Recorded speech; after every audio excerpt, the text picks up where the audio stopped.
Hey guys, Jason from Iconic Metal Gear. Found kind of unique flat rack with a tank on the front.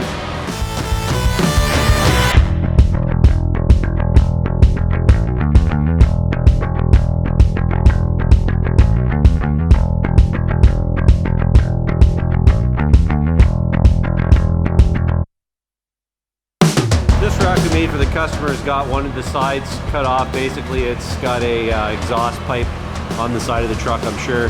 And other than that, it's a pretty standard setup. It's got the 50-gallon hydraulic tank. We also make those in 30 and 70.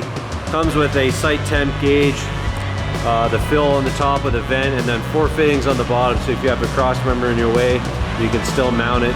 And it comes with a tray and all the hardware you need to install it. This one here has got our standard tray on one side and the chain hanger. Normally get that on both. So this was custom sized to fit the customer's truck. More flat racks and custom headache racks, go on our website, visit us iconicmetalgear.com.